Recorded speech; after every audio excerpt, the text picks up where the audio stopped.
जय हिंद साथियों। मैं हूं भूपेंद्र उपाध्याय। स्वागत करता हूं आपके अपने चैनल यूपी स्पेशल क्लासेज में। दोस्तों, आज हम डिस्कस करेंगे ग्रामीण परिवेश से संबंधित कुछ इम्पोर्टेंट क्वेश्चन। दोस्तों, सारे क्वेश्चन जो होंगे ये बहुविकल्पी में होंगे और इम्पोर्टेंट 500 प्रश्नों का संग्रह होगा, जिसमें हम हर सेट वाइज 25 क्वेश्चन को डिस्कस करेंगे। दोस्तों, ये मोस्ट इम्पॉर्टेंट होगा, जो एग्जाम में कई बार पूछे गए हैं या पूछने की संभावनाएं हैं, वही क्वेश्चन इसमें सेलेक्ट किए गए हैं। यूपी लेखपाल के लिए ये मोस्ट इम्पॉर्टेंट साबित होगा। दोस्तों, इससे बाहर एग्जाम में आने की कोई संभावना नहीं होंगी। वीडियो को देखिएगा और कैसा है आप रिव्यू के तौर पर कमेंट बॉक्स में ज़रूर लिखिएगा। तो दोस्तों, बढ़ते हैं अपने क्वेश्चन की तरफ। तो दोस्तों, देखते हैं पहला क्वेश्चन। भूमि सुधार हेतु कानून बनाने की शक्ति किसके पास दोस्तों है? ये है राज्य सरकार के पास। ऐसे क्वेश्चन कई बार एग्जाम में पूछे गए हैं। आगे देखते हैं। सर टॉमस मुनरो किस भू राजस्व बंदोबस्त से संबंधित थे? तो दोस्तों, ये रैयतवाड़ी बंदोबस्त से संबंधित थे। आगे देखते हैं। दोस्तों, अगला क्वेश्चन है, भूमि सुधार के विषय किस सूची से संबंधित होते हैं? तो दोस्तों, जो भूमि से सुधार संबंधित विषय होते हैं ये राज्य सूची के विषय होते हैं। अगला क्वेश्चन है, भारत में संपत्ति के अधिकार कौन सा कैसा कानून है? मतलब कानूनी अधिकार, मौलिक अधिकार है, ये वैधानिक अधिकार या कानूनी अधिकार है? तो दोस्तों, ये हो जाएगा हमारा संपत्ति का अधिकार अब जो है मौलिक अधिकार नहीं रहा, अब ये विधिक अधिकार हो गया है। ठीक है दोस्तों, अब आगे देखते हैं। भू धारण प्रणाली की रैयतवाड़ी व्यवस्था जो है दोस्तों, इस भारत में शुरुआत हुई थी तो किसके समय में इसकी शुरुआत की गई थी? तो दोस्तों, सर टॉमस मुनरो के समय में इसकी शुरुआत की गई थी। क्वेश्चन नंबर 6 देखते हैं। निम्नलिखित में से कौन सा कार्यक्रम भारत में हरित क्रांति कार्यक्रम का आधार बना? तो दोस्तों, ऐसे थियोरिकल क्वेश्चन पूछे जाते हैं, देखिएगा। सघन कृषि जनपद कार्यक्रम, सघन कृषि क्षेत्र कार्यक्रम, सीमांत कृषक एवं भूमिहीन कृषि श्रमिक कार्यक्रम। तो दोस्तों, इसमें हो जाएगा ए और बी दोनों, सघन कृषि जनपद कार्यक्रम और सघन कृषि क्षेत्र कार्यक्रम जो दोस्तों इसका आंसर हो जाएगा। अगला देखते हैं 7वां नंबर। निम्नलिखित में से कौन सा हरित क्रांति का घटक है? तो दोस्तों, देखते हैं। इसमें से उपयुक्त सभी हो जाएगा दोस्तों। डी वाला हम इसको डिस्कस कर लेते हैं। अधिक उपज देने वाली प्रजातियों के बीजों का प्रयोग करके और उन्नत सिंचाई व्यवस्था करके दोस्तों, और रासायनिक उर्वरकों का प्रयोग करके हम हरित क्रांति का बढ़ावा दे सकते हैं। तो दोस्तों, जैसे नहरों का कई नहरें बढ़ा करके और ट्यूबवेल का साधन बढ़ा करके सिंचाई की व्यवस्था बनाए हैं, रासायनिक उर्वरकों का प्रयोग करके। तो ऐसे जो है ये सब इंपॉर्टेंट घटक होते हैं हरित क्रांति के। आगे देखते हैं। अगला क्वेश्चन है दोस्तों, निम्नलिखित में से ऐसा कौन सा कार्यक्रम है जिसके 5 अन्य संगठक कार्यक्रम थे? तो दोस्तों, आंसर ऑप्शन डी हो जाएगा, एकीकृत ग्राम विकास कार्यक्रम। ठीक है दोस्तों, अब आगे देखते हैं। भारत में भूदान आंदोलन किसके द्वारा प्रारंभ किया गया था दोस्तों? तो विनोबा भावे जी के द्वारा भूदान आंदोलन प्रारंभ किया गया था। आगे देखते हैं।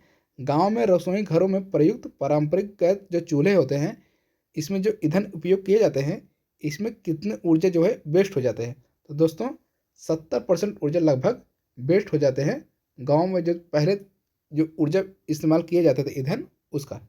ठीक है दोस्तों, अब आगे देखेंगे 11 नंबर क्वेश्चन। भूमि सुधार से संबंधित विषयों का उल्लेख भारतीय संविधान की 7वीं अनुसूची के किस सूची में किया गया है? दोस्तों, 7वीं अनुसूची में हमारी 3 सूचियाँ आती हैं, संघ सूची, राज्य सूची और समवर्ती सूची। संघ सूची, राज्य सूची और समवर्ती सूची, ये तीनों सूची आती है हमारी 7वीं अनुसूची में। दोस्तों, इसका आंसर हो जाएगा संघ सूची। तो दोस्तों, ये संघ सूची का विषय होता है। ठीक है, आप देखेंगे। अगला क्वेश्चन है, निम्नलिखित में से कौन भूमि सुधार है? तो दोस्तों, देखेंगे हम, इसमें हो जाएगा सभी हो जाएगा, तो सभी देख लेते हैं। मध्यस्थों का उन्मूलन करना, काश्तकारी सुधार, भू जोत की अधिकतम सीमा का निर्धारण करना, भूमिहीन को कृषि योग्य भूमि का वितरण। ये सब जो दोस्त हैं ये क्या है? तो भूमि सुधार के अंतर्गत आते हैं। अब आगे देखेंगे 13 नंबर दोस्तों। तो निर्मल ग्राम योजना का संबंध निम्नलिखित में से किससे है?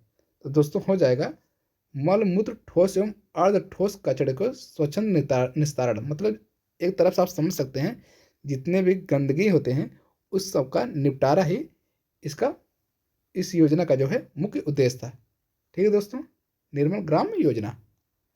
अब आगे देखेंगे national food for work programme. ठीक है दोस्तों, इसका फुल फॉर्म भी कई बार पूछा गया एग्जाम में, इसलिए आप ध्यान देंगे NFWP national food for work programme. ये शुरुआत कब की गई थी दोस्तों? ये 2003 में किया गया था। आप डेट भी इम्पोर्टेंट है, 14 नवंबर 2003 को इसकी शुरुआत की गई थी। अब आगे देखेंगे जिला ग्राम विकास अधिकरण का कार्य क्या है दोस्तों? तो इसका कार्य है ग्रामीण विकास के लिए योजनाएं बनाना, शासन से प्राप्त अनुदान का ग्राम पंचायतों को आवंटन करना और विकास परियोजनाओं का अनुमोदन करना। ये सारे जो होते हैं जो जिला ग्राम विकास प्राधिकरण के कार्य होते हैं। ठीक है दोस्तों, आगे देखते हैं। तो इसका राइट आंसर हो जाएगा उपयुक्त सभी। आगे देखेंगे देश में ग्रामीण विकास हेतु प्रधानमंत्री ग्राम सड़क योजना, जिसे हम कहते हैं PMGSY, दोस्तों इसकी शुरुआत कब की गई थी? एक कई बार एग्जाम पूछे गए क्वेश्चन है दोस्तों। तो ये हो जाएगा दिसंबर सन 2000 में इसकी शुरुआत की गई थी। अगला देखेंगे एक बिस्सा में किसके बराबर होता है लगभग? तो जो होते हैं 20 विश्वासी जो होते हैं वे एक बिस्सा के बराबर होते हैं दोस्तों। हम एक वीडियो अलग से लाएंगे जो केवल पैमाना से संबंधित ही होगा कि माप तौल से दोस्तों, कि कितने एक एकड़ में कितना होता है, एक बीघे में कितना होता है, एक विश्व में कितना होता है, ये सब हम एक वीडियो अलग से लाएंगे इसके लिए। अगला क्वेश्चन, भारत सरकार द्वारा ग्रामीण क्षेत्रों में पेयजल आपूर्ति में तेजी लाने के लिए राजीव गांधी राष्ट्रीय पेयजल मिशन की शुरुआत हुआ था दोस्तों। एक कब किया गया था इसको देखिएगा। एक किया गया था 1991 में दोस्तों। ऐसी योजनाएं तब से अभी तक कई चल रही हैं। इस समय अगर करंट की बात करें तो एक चलता है अमृत योजना दोस्तों, ये भी जल से ही संबंधित है। ठीक है दोस्तों, अगर पूछे दोस्तों कि कौन सा ऐसा राज्य है जहां पर सभी घरों में जो है स्वच्छ जल पहुंच गया है, तो ऐसा हो जाएगा गोवा। ठीक है दोस्तों, अगला क्वेश्चन है राष्ट्रीय ग्रामीण रोजगार गारंटी योजना 2005 में कौन से कार्यक्रम का विलय कर दिया गया दोस्तों?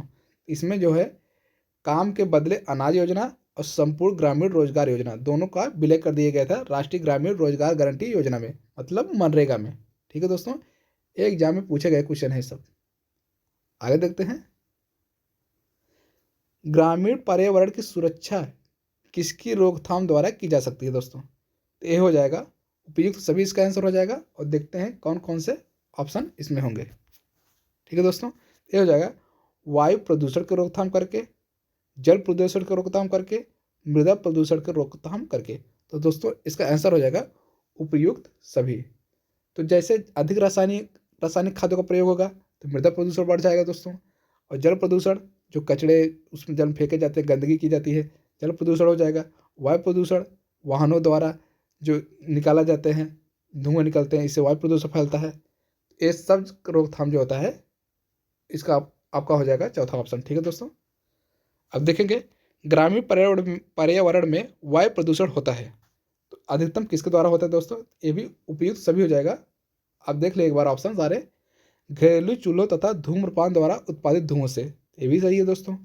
और परिवहन मोटर गाड़ियों से उत्पन्न धुएं से, ये भी सही है। उद्योग धंधे एवं भट्टों की चिमनियों से निकलने वाले धुएं एवं गैसीय पदार्थ, तो दोस्तों हो जाएंगे सारे सही। आगे देखते हैं